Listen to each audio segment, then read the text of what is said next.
Carissimi amici di Live Social, bentornati qui sulle nostre frequenze. Sono in compagnia ormai di una nostra vecchia conoscenza, se posso permettermi di definirla così, ossia del dottor Marco Cosimi. Buonasera dottor Cosimi, grazie di essere tornato da noi. Il dottor Marco Cosimi è un proctologo dirigente del Dipartimento di Chirurgia Generale dell'Ospedale Santo Eugenio e l'ASL Roma 2. Allora, in questa intervista, nello specifico, caro dottor Cosimi, ci concentreremo sull'organo endotelio. Assolutamente sì.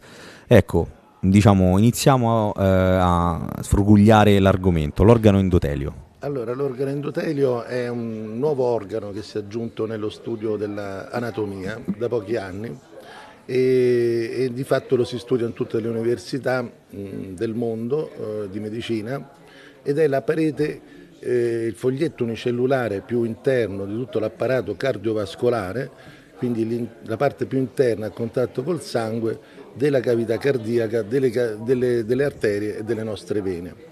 È un foglietto unicellulare che non è soltanto un rivestimento passivo che serve a un contatto con il sangue e con la linfa, ma ha proprio una funzione, quella di organo, cioè ha delle funzioni precise, delle funzioni endocrine, delle funzioni che noi definiamo paracrine, cioè vale a dire anche la produzione addirittura di un gas noto come gas ossido nitrico, e quindi tutta una componente di funzioni importanti che abbiamo scoperto essere fondamentali per la salvaguardia e le funzioni dell'apparato vascolare e non solo.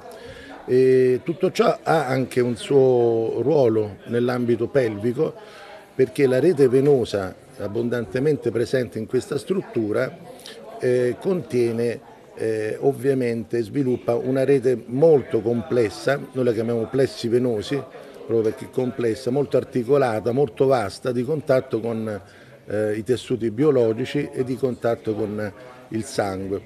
L'organo endotelio è fortemente rappresentato nella pelvi maschile e femminile e ha delle funzioni precise, e facendo sempre esami ecografici attenti nella visita del paziente a vescica piena e valutare quindi la capacità di svuotamento urinario successiva del paziente, vediamo che in effetti dal punto di vista degli sfinteri il paziente con le emorroidi è un paziente che tende a sviluppare un ipertono degli sfinteri sia anale che anche quello urinario e urologico. E questo lo si valuta bene facendo un'ecografia della parte urinaria, della parte vescicale a vescica piena, e poi successivamente, facendo svuotare il paziente, vediamo che in effetti i pazienti hanno spesso difficoltà di vario grado a svuotare la propria vescica. Anche perché poi mi diceva, non è che se ne rendano proprio conto. Non se ne rendono conto, esattamente, per questo c'è di aiuto l'ecografo, il quale consente di visualizzare questo fenomeno e anche la quantità di urina che è presente in vescica.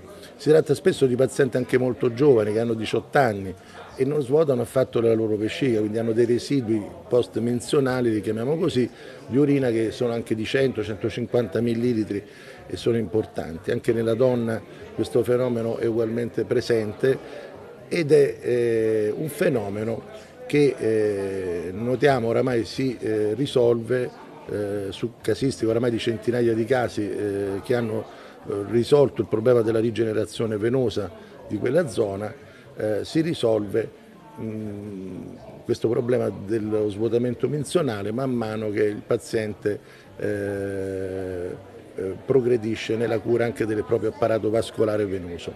Quindi riducendo la pressione delle vene, riducendo l'insufficienza venosa di questi plessi, di fatto si ottiene lo svuotamento vescicale. È un fenomeno che non è facile spiegarsi se non si tiene presente, se non si ha la cultura di quello che è l'organo endotelio, cioè le funzioni di questo apparato vascolare che in particolare deve produrre, se è sano e può tornare a essere sano, un gas che si chiama ossido nitrico, un gas che ha un'emivita di 6-7 secondi e che è il più potente rilassatore della muscolatura liscia, cioè di quella muscolatura di cui noi non siamo consapevoli, che è normalmente una muscolatura rappresentata nell'apparato vascolare, ma anche rappresentata negli sfinteri, delle strutture muscolari che devono chiudere come un anellino muscolare la vescica e anche l'ano, quindi ovviamente impedire la perdita di urine e la perdita di feci. Insomma. Certo, assolutamente. Mi diceva che diciamo, l'importanza dell'ecografia in questo caso è essenziale.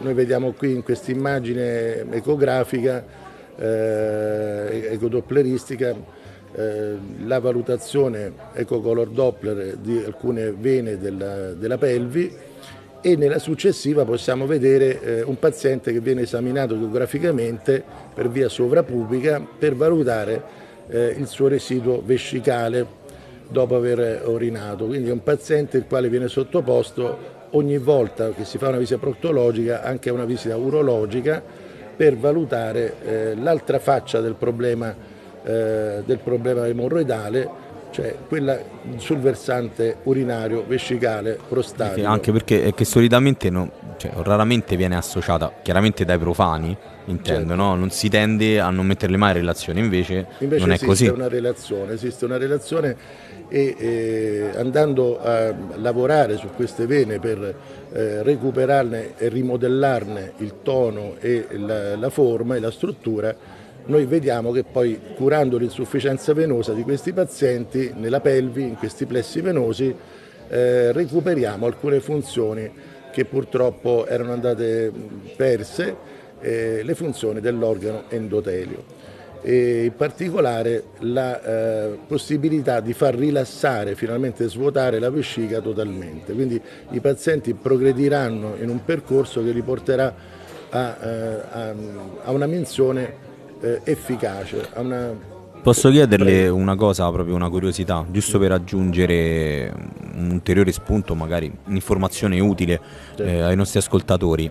Chiaramente immagino che i tempi di recupero e di ripristino varino da persona a persona, però c'è un tempo medio indicativo in cui si riesce a tornare ad avere una funzione regolare? Allora, il tempo medio è quello è abbastanza rapido, sempre si parla di alcune settimane, quindi si parla sempre di 1 mese e mezzo, 2 mesi per poter recuperare più o meno le pressioni venose normali di questo apparato venoso, che è l'apparato del plesso venoso anorettale e anche periprostatico, e quindi recuperare abbastanza rapidamente le funzioni di quest'organo endotelio, che si dimostrano molto efficaci perché i pazienti tornano ad eliminare le urine in maniera fluente, senza alcun problema e senza alcun più residuo misurabile. Quindi in realtà un problema che può diventare veramente fastidioso e incidere sulla nostra vita quotidiana si risolve tutto sommato in un tempo più che accettabile, dottor Cosimi. Quindi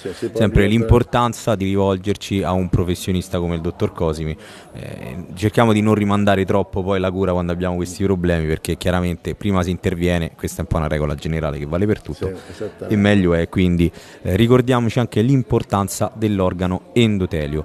Io intanto ringrazio il dottor Cosimi per la sua disamina, per averci fatto conoscere quest'organo endotelio e soprattutto le problematiche ad esso legato. Vado a ricordarvi i suoi contatti. Allora, lo troviamo allo studio specialistico proctologico e di malattie del pavimento pelvico maschile e femminile. Siamo in via Nomentana al numero 4.